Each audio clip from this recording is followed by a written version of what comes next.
I've been changing what I've been saying as we've been sitting here just listening and things like that too. Dan said earlier that I grew up in this church. He's right. My dad and mum were members here in the 60s and 50s. We grew up here. I came here in 1970 when I was born. I think I got dedicated as a baby just here, somewhere here, nice and close, like coming home, I suppose, yeah. So I'd like to bow our heads and we'll start with a prayer. Dear Heavenly Father, please be here today with us. Let your words come through, not mine, and touch the hearts of people with your words. Amen.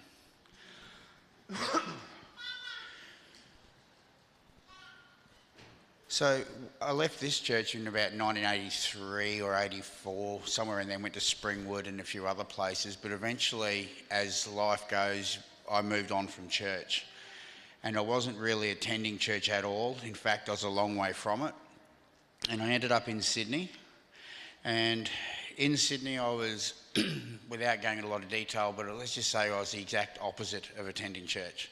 I was involved in King's Cross and a lot of other substances and things like that. So coming back to church,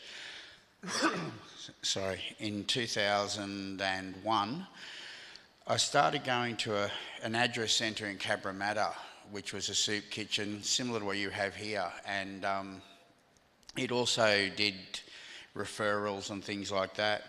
So as I started going there, I got involved with them and made friends and started attending church again off and on. But I went to their meeting to the centre then as a volunteer to help and to be involved. One night we had, well, every night they have a debrief session at the end of the nights with doing their serving the food and talking and that. And we had a pastor there from Avondale College during the debriefing, and he started with this story, and it sounded so crazy, but it had one of the most interesting or one of the most really profound kind of things that happened. He started with a story, and it goes that there's a couple going to a fancy dress party, and they were going dressed as a devil and a devil's angel. So they got lost, and the guy was driving around in circles, and eventually his wife said, "Go into that building, there's lights on in there, there's someone there, and ask directions." And as usual, the guy, I'm in this situation, if my wife tells me to go and ask directions, I'm like, "No, I know where I'm going, I'll be right." They happened to go into a church dressed as devils and a devil's angel. And not a lot of people looked at them and they kind of ignored them. But then one guy comes up to him and he goes, "Mate, I've been a member of this church for 30 years and I've been attending this church for 30 years, but I want to tell you, I've been on your side all the time." And it sounded crazy and it sounded like just a comedy story, but there's a real meaning to that. And he was asking a very serious question: whose side are you on? It made me start to think. We could come to church every week and be sitting here in church and go about the activities and not have a relationship with God, and we're here through habit, not through a relationship. But then I started to think and make all the excuses and try to rationalise his question. I'd like to be on his side, but I just don't get it. Sometimes there's things in the Bible that we don't get, and it can discourage us. I read the Bible and try to understand it, but it doesn't make sense to me. I would love to be, but I'm not good enough. Jesus would not use me. Look at my life. Look at all the mistakes I've made. I tried to go to church, but I found I didn't fit in, so I thought it was best I just go somewhere else and leave. I would like to be, but would Jesus pick me on his team? These are all the reasons that people can come and think of, and many more reasons. And let's be real, Satan is a master of deception, isn't he? And he will disguise and put these thoughts in our minds so that we don't want to go to church. We'll find an excuse not to go. So I started to look at the Bible a bit more,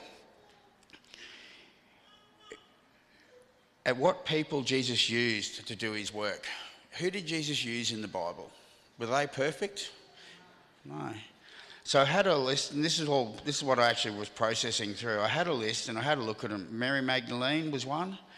And if you look at Luke chapter 8, verse 2, it states there that she was a woman who had been cured of wicked spirits and sickness. Mary had been called Magdalene, from whom 7 demons had been cast out. And that's in Luke 8, verse 2. That was one of the people. Then I looked at some more names. You had Rahab. She was a prostitute that helped Joshua's spies escape the city. We had Matthew, a tax collector. In that time, tax collectors wouldn't have been a popular person. Is the ATO any more popular now? The disciples, they were fishermen. And in their time, fishermen were predominantly a rough kind of a culture to be in. Some of the other ones that God had using was Abraham. He had his challenges. He told the king of Egypt Sarah was his sister, not his wife, out of fear. Was he trusting God? Moses, he murdered an Egyptian guard. David sent a soldier to battle so he would be killed, so he took his wife for himself. Jacob, he deceived his father, making him think he was Esau. All of these made me think, would Jesus be interested in me, little of me? What would Jesus use me for? Then another question came. This is all a process over time, a few month period. Then another question came. What could I do for God? Look at my mistakes. What would God really want me? Sounds odd, but a newly returning Christian back to church, it was a real concern, and it was on my mind. So then I started to think, who was one of the first missionaries in the Bible that God uses? And who would he choose? A disciple? They were around Jesus a lot and they heard all of his sermons and talks and spent time with him, so I thought they would be a good choice. Maybe Stephen, Paul. But there's one story that really stood out to me. One of the first people that was chosen, was sent out as a missionary, well, he's not the first, but he was an early missionary in the Bible, is talking about in Mark chapter 5, when it's talking about the man that was in the tombs, demon-possessed. And I'm sure we all know that story, but have we ever really pictured what that story was really like? There's a video I just want to play for a couple of minutes. It's a reenactment done by the Lumo Project.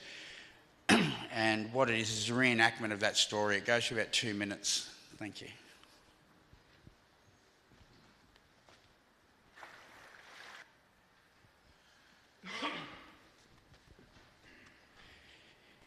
There's so much in this story. I just want you to visualise it before we start to pull it apart. It can be an interesting or confronting video in places, but I just wanted to make that point. And as was said in Sabbath school today, the Bible's full of stories, and it's full of stuff that's as applicable today as it was to the people back then. All the stuff in the Bible we can put into our lives and make into our lives today. So let's take a closer look at the story. It's told 3 times in the Bible. Sorry, but the one I want to talk about today is mainly focusing just on the chapter Mark chapter 5. I won't be putting verses up on the screen. It's really good to see people reading their Bible or devices, whatever it is, instead of off a screen. Sorry, not only that, I didn't have time to do a PowerPoint. If anyone needs a Bible, I'm sure there's Bibles at the back. So if we look up Mark chapter 5, and we look at verse 1 and 2, they went across the lake to the region of the Gerasenes. When Jesus got out of the boat, a man with an impure spirit came from the tombs to meet him. How do you think the disciples would have been reacting, understanding that they had just gone through that storm and Jesus calmed the oceans, so they would have been maybe shaken up or something? I'm sure they were amazed to see Jesus calm the storm. What would be amazing to even today, our weather forecasters can't predict the weather, yet Jesus told the storm to stop, and it did.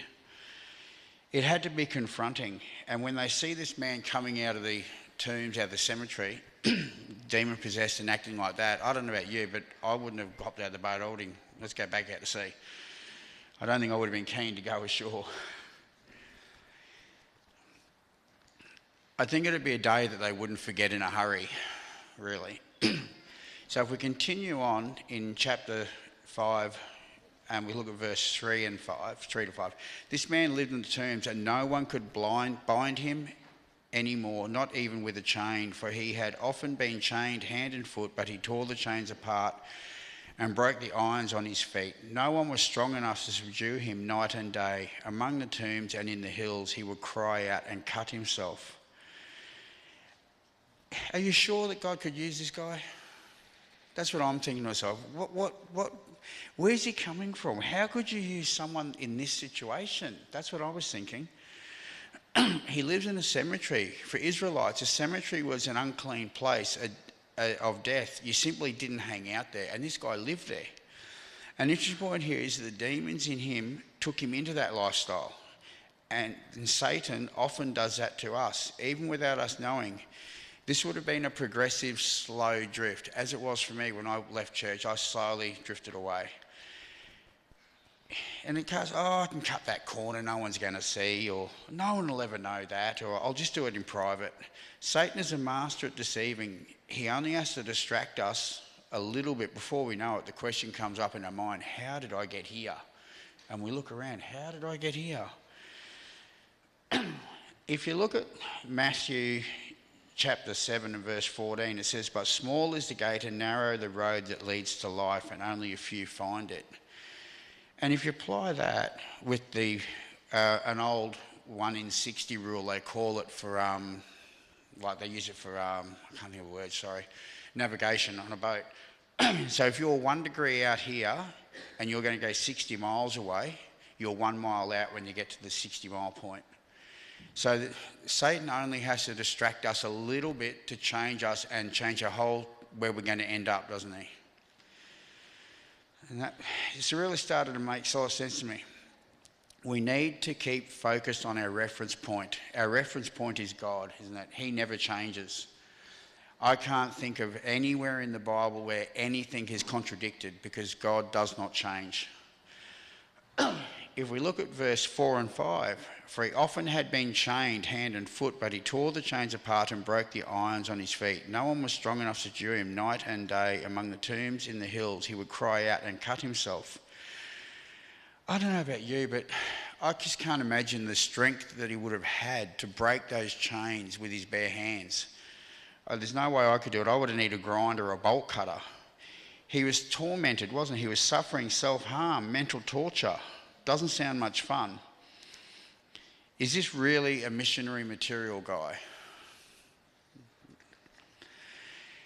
But this gave me hope. If Jesus could choose him, and maybe he would have a job for me with all of my faults. Verse 6 continues, when he saw Jesus from a distance, he ran and fell on his knees in front of him.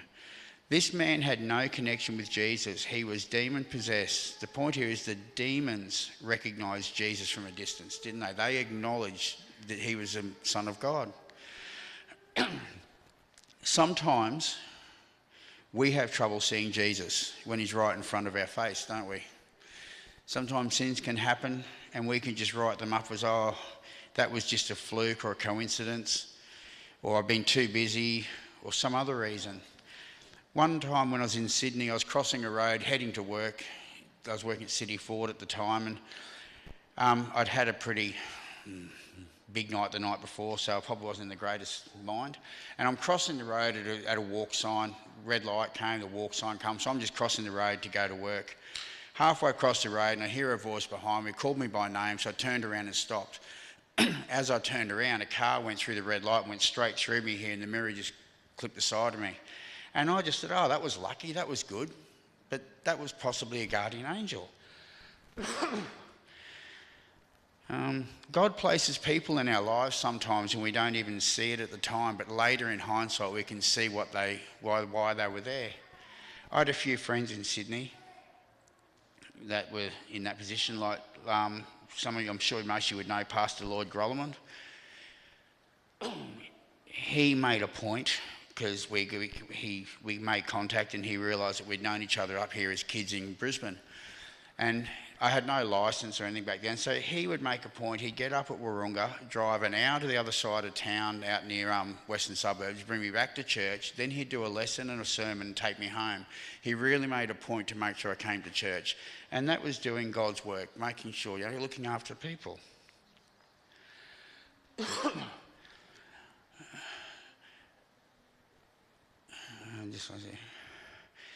So when we think about this stuff and we just go, make all excuses like, oh, that's just coincidence, that, and we don't have time, that's a very dangerous position, I think, to be in. How do we know when Jesus? How do we know that was Jesus? How do we recognise Jesus? How do we know? How do we recognise him? All I could come up with was only through a relationship with him and knowing his voice. But most of all, it's a choice we need to make. We need to choose to be in that relationship. There's a quote from C.S. Lewis. You can make your choice. Either this man is the Son of God or else he is a madman. You can spit at his feet or you can fall at his feet and call him Lord. It says in Mark that he fell at the knees of him. It's different these days. We don't do that. But in that day, it was a sign of respect. We do other ways that we show respect now, don't we? Some cultures may still do that. What do we bring to worship God? What do we bring? We bring regrets, problems, our future ambitions, fears, dreams, weaknesses, hurts. God wants us to bring everything to him, doesn't he? All of it. If we look at verse 7 and 8, he shouted at the top of his voice, "What do you want with me, Jesus, Son of the Most High God? In God's name, don't torture me." For Jesus said to him, "Come out of this man, you impure spirit." I just want to highlight again, even the demons recognise Jesus as the Son of God, don't they? So let's jump forward a little bit to verse 11 to 13. A large herd of pigs was feeding on the nearby hillside. The demons begged Jesus, "Send us among the pigs. Allow us to go into them," and he gave them permission. And the impure spirits came out and went into the pigs. The herd, about 2,000 in number, rushed down the steep bank and were drowned. If you think about that, I find what stood out to me was even the pigs didn't want the demons. Even the pigs didn't want them. And if we follow on to verse 14 and 15, those tending the pigs ran off and reported this to the town and countryside, and the people went out to see what had happened. When they came to see Jesus, they saw the man who had been possessed by a legion of demons sitting there dressed and in his right mind. They were afraid. I think it would have been a bit frightening for them because this guy has been living in the tombs. They're used to seeing him in all of this bad way and doing this other stuff and hurting himself and that. And here he is acting like them, but normal in his right mind. How does that work?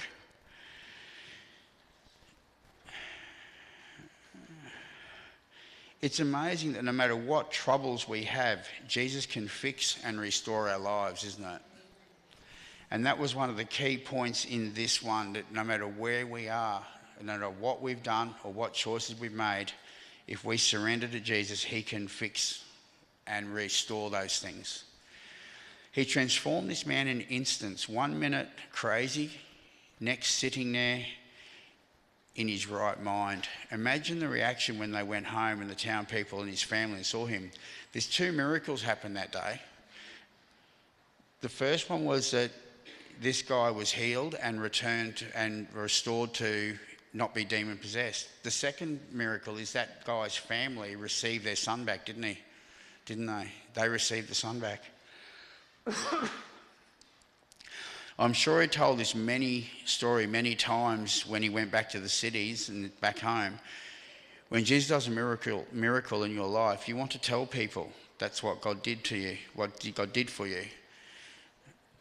So verse 17 to 20, then the people began to plead with Jesus to leave their region. As Jesus was getting in the boat, the man who had been demon-possessed begged to go with him. Jesus did not let him, but said, "Go home to your own people and tell them how much the Lord has done for you, and how he has had mercy on you."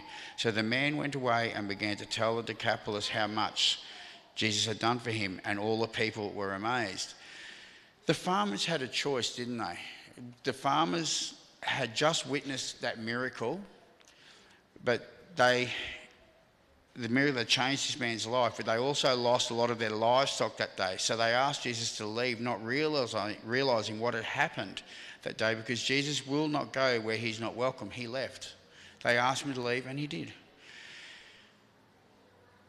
Interesting point is the man wanted to go with Jesus when he left, but Jesus said to him, "Stay and go tell the Decapolis what Jesus has done for you." Go and tell. There's an early evangelist.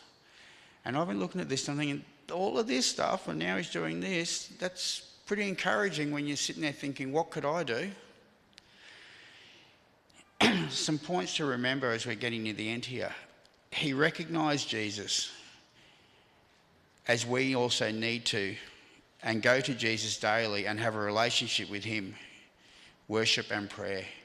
He wanted to go with Jesus, but Jesus told him to tell his people what happened, to be a witness. Later in Mark, it's next few verses after this, it talks about when Jesus returned, the townspeople were there waiting. So obviously he had spoken and the difference that he had made. So the townspeople were there waiting and willing to hear. God has so much more for us than this world can offer. He wants to clothe us with his righteousness and to protect us and encourage us and nurture us.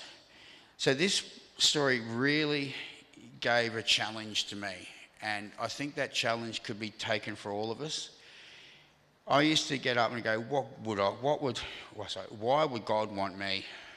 To have a relationship with him on a daily level, and instead of why would God want me, instead change it, what can I do today to be a witness for you in my part of the world, to be your hands or your feet on the ground, whether it's my home, my work, or my church that I attend.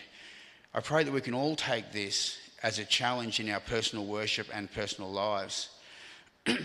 As sometimes we may be the only contact or the first contact someone has with God or the Bible or any way. The other part I found interesting, as I was sitting here, I was listening, Jesus told him to go away and tell the cities. You're in the city. Cities are notorious for being a very hard demographics to reach. I did a lot of work after this in my life in Sydney with Faith in the City, or was it Faith? Fountain of Faith. It was a city church plant in Sydney from the Greater Sydney Conference, and it was really challenging to try to reach these people in the cities. And they're so, because they've got comfortable houses, surroundings, cars, and they think they can do it on their own. And sometimes that's the hardest barrier we found to break. Interesting part that I found when I'm sitting here, I'm thinking, this church, you don't have to go to the cities. The city's coming to you. You've got a big building getting built behind you. You've got another one here, residential going up in the future. I pray this church is a light to those people. And looking at the world today, what a mess this world is in, I feel it's more important than ever before to keep our compass focused on God. As hard as it seems sometimes, let's remember God is in control of this failing, sinful world. So I'd like to really emphasise just how important it is. Daily prayer, allowing God to guide us, surrendering our hearts and allowing the Holy Spirit to impress our hearts. As it says in Revelation, he stands at the door of our heart and knocks. We just need to let him in.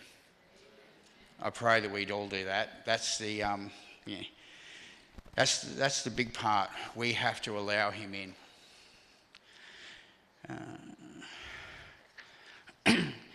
And the second part is not asking God, what use could I be, in a negative way, but ask him in a positive way, what use can I be today? And allow him to show us and guide us. It's challenged me. I asked that what I can do today in my work, my relationship with others, to show Lord, to show you, Lord, to show you, Lord, to them I pray that we all do the same. Thank you.